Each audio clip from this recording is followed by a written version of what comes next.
এখনই white wash BJP. বিধানসভার high voltage পরীক্ষার আগেই শুভেন্দুর গড়ে বড় জয় হাসিল হলো তৃণমূলের। শুভেন্দুর ঘাঁটিতে উঠল সবুজ ঝড়। খেজুরিতে সমবায় নির্বাচনে তৃণমূলের এক তরফা জয় হলো। 3 আসনে ভোটই নয়, খেজুরিতে বিনা প্রতিদ্বন্দ্বিতায় তৃণমূলের দাপট দেখল শুভেন্দুর গড়। বিজেপির শক্ত ঘাঁটিতে সবুজ আবির। সমবায় ভোটে খেজুরিতে আবার তৃণমূল ঝড়। 11-তে 11। শুভেন্দুর জেলায় তৃণমূলের টানা জয় নিয়ে জোর জল্পনা চলছে। কাঁথির পর এবার খেজুরি। পূর্ব মেদিনীপুরে তৃণমূলের জয়যাত্রার উত্তাপ বেড়েই চলেছে। সমবায় ভোটে বিজেপিকে ক্লিন সুইপ, হামলার অভিযোগে উত্তপ্ত খেজুরি। ফল ঘোষণার পর বিজেপি এজেন্টদের মারধরের দাবি উঠল। বিরোধীদের অভিযোগ উড়িয়ে তৃণমূলের দাবি মানুষ উন্নয়নকেই জিতিয়েছে। 26-এর আগে শুভেন্দুর ঘুমকি তাহলে উঠবে। খেজুরির ভোট ফলই রাজনীতিতে নতুন সমীকরণ। দেখুন, পূর্ব মেদিনীপুরের রাজনৈতিক মানচিত্রে ফের একবার সাড়া ফেলেছে সমবায় সমিতি নির্বাচন। কাঁথিতে তৃণমূলের জয়ের পর এবার খেজুরিতেও সবুজ শিবিরের দাপট স্পষ্ট হয়ে উঠেছে।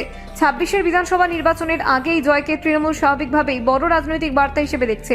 কারণ খেজুরি বরাবরই শুভেন্দু অধিকারী পরিবারের প্রভাব বলয় ও বিজেপির শক্ত ঘাঁটি হিসেবে পরিচিত। সেই জায়গাতেই সমবায় নির্বাচনে তৃণমূলের ঝড় বিষয়টি জেলার রাজনীতিতে নতুন আলোচনার জন্ম দিয়েছে। খেজুরির জরানগর খার সমবায় সমিতিতে মোট 14টি আসন ছিল। এর মধ্যে তপশিলি সংরক্ষিত আসন সহ 3টি আসনে কোনো প্রতিদ্বন্দ্বিতা হয়নি। মনোনয়ন জমার পরই দেখা যায় ওই আসনগুলিতে শুধুমাত্র তৃণমূল প্রার্থীরা আছে। ফলে ভোট গ্রহণ ছাড়াই সেই সমস্ত আসনে জয় নিশ্চিত হয়ে যায় তৃণমূলের। এই ঘটনাকে তৃণমূল নিজেদের শক্তি বিস্তারের নিদর্শন হিসেবে দেখালেও বিরোধীরা স্বাভাবিকভাবেই প্রশ্ন তুলছে। বাকি 11টি আসনে হয়েছিল ভোট গ্রহণ। নির্বাচন নিয়ে প্রথম থেকেই উত্তেজনা থাকলেও গণনার দিন পরিস্থিতি আরও জমে ওঠে। ফলাফলে দেখা যায় সবকটি আসনে তৃণমূল নিরঙ্কুশ জয় পেয়েছে। এই ফলাফল তৃণমূলের জেলা নেতৃত্বকে আরও উজ্জীবিত করেছে। তারা দাবি করেছে মানুষের উন্নয়ন ভিত্তিক আস্থা এবং বিরোধীদের প্রতি বীতশ্রদ্ধতাই এই জয়ের প্রধান কারণ। তৃণমূলের স্থানীয় নেতৃত্বের মতে খেজুরিতে সমবায় সমিতি নির্বাচন কোনো সাধারণ ভোট ছিল না।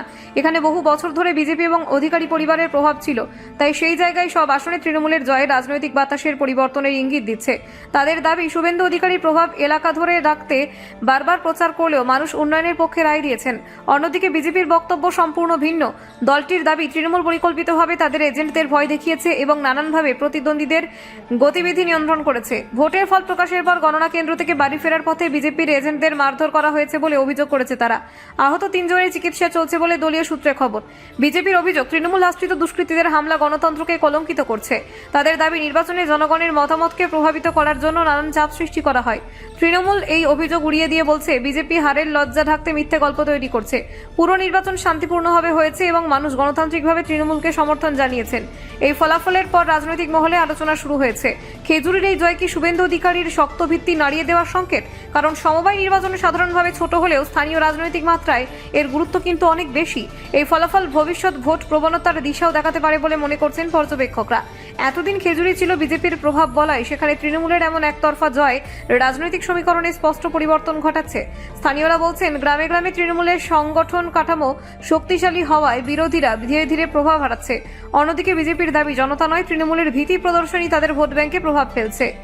খেজুরির এই সমবায় নির্বাচন দেখিয়ে দিল জেলার গ্রামীণ স্তরে তৃণমূল এখনো শক্ত অবস্থানে রয়েছে। অন্যদিকে বিজেপি তাদের অভিযোগ এবং প্রতিবাদ নির্ভর রাজনীতি দিয়ে কতটা মানুষকে সঙ্গে রাখতে পারবে তা সময় বলবে। Bureau report, news prime time.